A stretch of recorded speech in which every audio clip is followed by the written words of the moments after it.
제가 얼마 전에 보여드렸죠. 가야 유니칼맥스. 자, 요즘 최근에 뭐 인기 있는 뭐 유니칼슘하고 비슷합니다. 야라 거 NK 플러스 칼슘 17 플러스. 그러니까 질소 14, 가리 15, 그리고 칼슘 그리고 미량 요소입니다. 요것을 요 정도 폈습니다. 요 정도. 대략 한 40g, 40g 정도 되겠네요. 왜 이 정도 폈는가 한번 보여드리겠습니다. 예, 많지는 않습니다. 조금만 이렇게 해서 제가 이렇게 뿌리고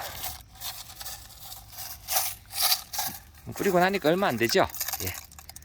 예, 비료는 과한 것보다는 부족한 게 낫다라는 말씀을 드리는데요. 이렇게 해서 제가 좀 섞습니다. 제가 섞고 이렇게. 그러면 흙에 이렇게 비료가 섞여 있겠죠. 예, 요 비료. 요것을 지금 어디 활용하려고 하는가 하면요. 바로 보여드리겠습니다. 아유, 날씨가 흐린데, 다시 또 비가 오네. 비가 잠깐 소강 상태길래 작업을 시작했는데, 그래도 보여드릴게요. 예, 생강입니다. 생강. 밤새 비가 엄청나게 내리고 잠깐 소강 상태인데, 다시 살살 또 보슬비가 오네요. 예, 지금 출근 전 잠시 또 농장에 나서 한 바퀴 돌아봤습니다. 밤새 비가 너무 와가지고, 근데 비가 살짝 내려오니까 또 막상 할 게 없습니다. 그래서 차일피 미뤄두었던, 뭐를 미뤄두었느냐? 이거 새뜨기도 나네. 예, 생강. 제가 보면 생강을 한 10뿌리 정도 심었는데요. 현재 하나, 둘, 셋, 넷, 5뿌리. 예, 5뿌리 났습니다. 실패죠? 예, 그 당시 심을 때 종강 상태가 좋지 않았는데, 선배님께서 주신다 해서 가보니까 보관 상태가 아니더라고요. 그래도 괜찮게 차고 심었는데 그래도 이렇게 생강이 이렇게 잘 올라오고 있습니다. 보시다시피 이렇게 생강은 천근성입니다. 위에 많이 맺혀요. 위에. 그리고 이제 어느 정도 성장하면 이 생강은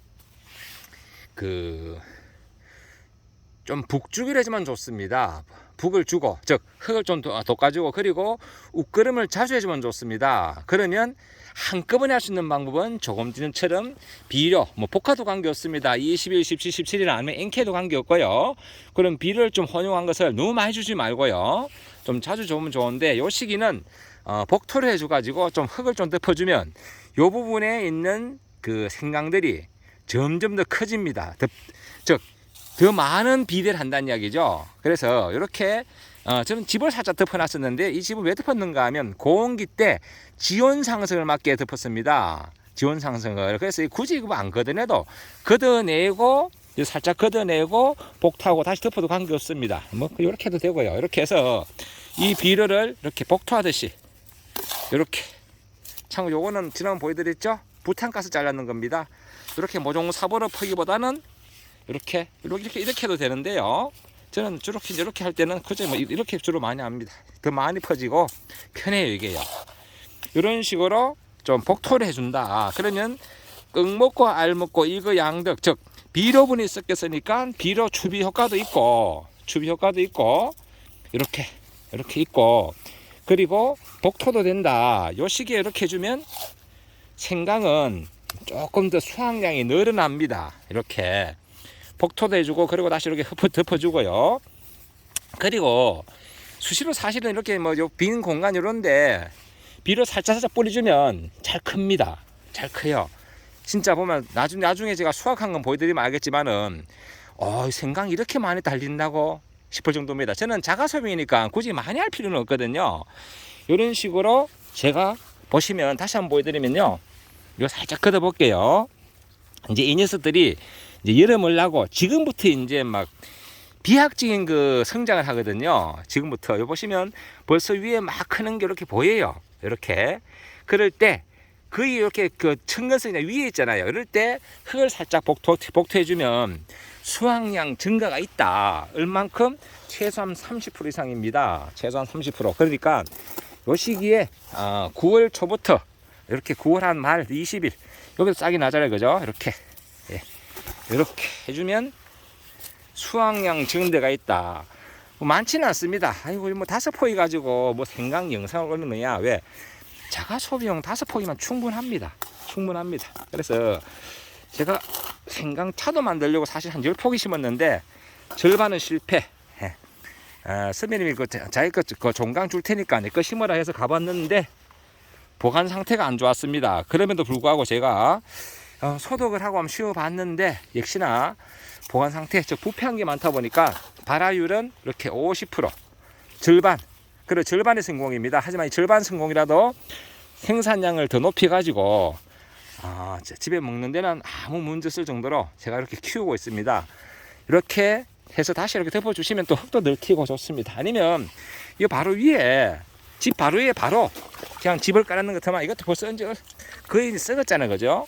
바로 위에 그냥 이렇게 흙을 퍼줘도 문제 없어. 그러면 이 집은 다시 흙이 됩니다. 금방. 왜? 흙이 덮이면 집도 바로 흙 속에 있는 미생물에 의해서 분해가 되기 때문에 이렇게 바로 그냥 집 위에 바로 이렇게 복태해 줘도 된다. 그러면 조금 전에 제가 대략 한 50g 정도, 40에서 50g 정도 희석한 섞은 혼용한 비료 성분도 같이 있기 때문에 좋습니다. 그리고 이것을 해줄 때는 비가 오기 전에 해주면 좋고요. 그러면 빗물위에서 비료분이 더 땅 속으로 이렇게 생강이 먹을 수 있도록 흡수가 되고요. 그리고 또 비가 안 온다면 그냥 물 한번 살짝 주셔도 됩니다. 물 한번. 이런 방법이 있다 한번 설명드리면서 제가 관리하는 생강 키우는 방법입니다. 요 시기는 한번 살짝 복토해주면 나중에 수확량이 많다. 복토는 요 시기 한 번만 해주면 됩니다. 언제? 9월 초에서 9월 한 20일 사이. 오늘 9월 21일인데요. 조금 늦은 감은 있습니다. 제가 찰피 미루다 보니까 못했는데요. 이렇게 해주면 좋다 라는 말씀을 드려보면서 오늘 잠시 이렇게 생강 이야기 한번 해봤습니다.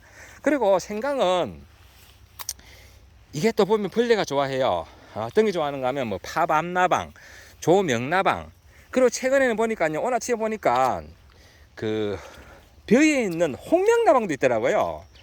제가 깜짝 놀랐습니다. 아까 요 잎풀인가 이렇게 살짝 말고 있길래 왜 말겠지 싶어 열어보니까 안에 홍명나방이 있더라. 홍명나방의 특징은 벼에 주로 발생하는데요. 이렇게 잎을 세로로 접어 말고 요 안에서 섭식을 하거든요. 홍명나방까지 발생했는데 이런 경우는 그냥 잎에 제가 이렇게 배추 무 키우고 있잖아요. 약을 치다가 한번 그냥 뿌려주면 됩니다. 참고로 생강에는 등록된 약이 많지 않습니다.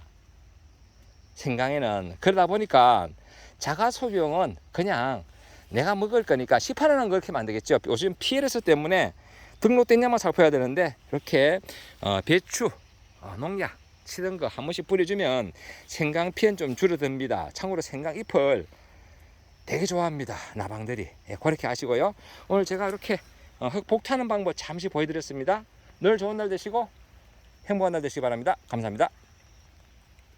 어제 비가 엄청나게 왔거든요. 밤새. 잠시 소강 상태인데 다시 또 비가 오네요. 오늘도 비가 많이 온다고 합니다. 어쨌든 비 피해 없고 안전운전 하시기 바랍니다. 감사합니다. 참고로 이거는 울금입니다. 울금. 그리고 이건 어제 보여드린 당근, 그리고 꾸준히 따고 있는 가지 4포기 심었는데요. 한 250개 이상은 딸 것 같습니다. 지금도 또 벌써 또 많이 달렸어요. 그저께 땄는데 쭉쭉 뻗어있는 가지들이 이렇게 많이 달렸습니다.